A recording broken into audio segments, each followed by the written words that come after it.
huge concerns. What Bryan Betty has released in the survey, the New Zealand Health Survey. Bryan Betty, of course, is the GP that heads the GPNZ, and very, very good GP out of Porirua. And he's confirmed that it is the most challenging time now to be in general practice and primary care that he's ever faced, and also, of course, his colleagues. Continued change and uncertainty and around the financial situation and funding, and the frustrations around promises of funding which haven't been met and unfulfilled is a real concern. People are turning up at the hospitals and not going to the GPs. Really concerning. And Bryan Betty joins us now. Bryan, g'day. Good morning. Nice to have you on the program. Great to be here. I know we've spoken about this before, but it's pretty concerning when you see people not going to their GP, not turning up, heading to the hospital. I've seen it myself when I was at the hospital. Why is this happening? Have you got a shortage of GPs? What's the deal? Yeah, look, I think it is really concerning that these stats are now starting to show up in national surveys, that people are having difficulty getting to see their GP, getting into their GP, holding off on getting their health sorted and ending up in emergency departments, and that's what the national surveys are now showing. There's really two problems that are going on, and we've been flagging this with the government for the last 10 years. Number one, we have a workforce shortage, so we don't have enough general practitioners coming through. And that's been building over the last few years. We don't have enough nurses and allied health and general practice. It's very, very difficult. So that's problem number one. Problem number two is the way that the funding for general practice is structured.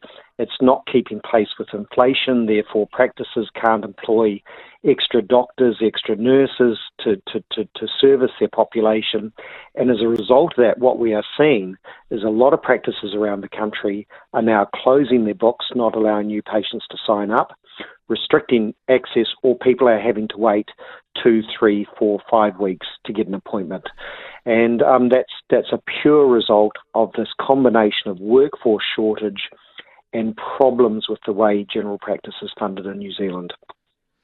And it just forces people down the road to the hospital, which is full as well. I've been in there recently with a mate who had a heart attack, and so I saw it up close and personal. Those waiting rooms, Bryan, are hideous, and they are just full 24/7. People that could be at the doctor. Look, what happens if you can't get in to see your local medical centre, to see your GP, or you can't sign up. If you have an urgent problem, the only other place you end up going to is an emergency department. Or the second problem that happens is your issue, like your diabetes, your heart problem, whatever it is, isn't managed over time, and suddenly it becomes urgent and acute, and you end up in the emergency department. And that puts pressure on the emergency departments, and it may compromise people getting access to care who need care in an emergency department. And it also flows through to the hospitals. The hospitals become full of patients or people who, in many cases, avoidable admissions could have been treated effectively in the community if we had our system working as it should be working. It seems to me, Bryan, that the government is holding back money because they've had this challenging period where they've gone out there and had cuts right across all departments, right?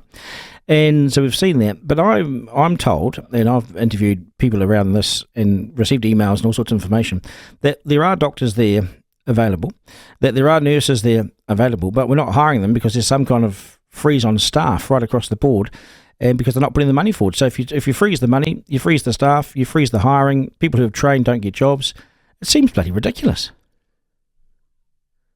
Yeah, so those issues around the hospital employees in terms of doctors and nurses and capacity within the hospitals and what's actually happening in that space to save money. The general practice issue is slightly different in the sense that, in this country we're just not training enough general practitioners. So just to keep the number of GPs across New Zealand at the level we've got at this point, we need to be training 300 GPs a year. At the moment, we're training 200 GPs a year.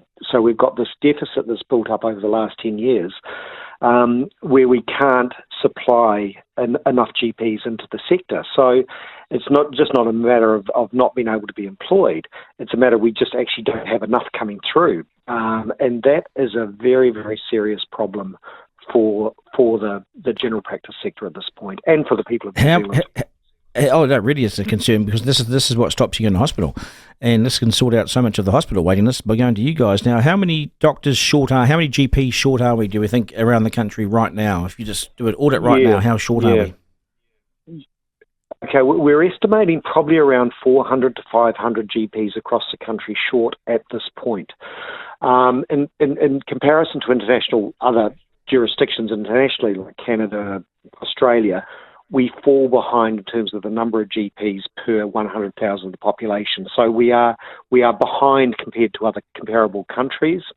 We're short about 400 to 500 at this point, and we're not bringing through enough GPs in terms of the training scheme to make up the difference. So, it's a combination of things that goes on. The other thing that's worth pointing out is we are in an international marketplace at this point, and particularly with Australia. Australia has been very aggressive in trying to attract GPs into Australia from overseas.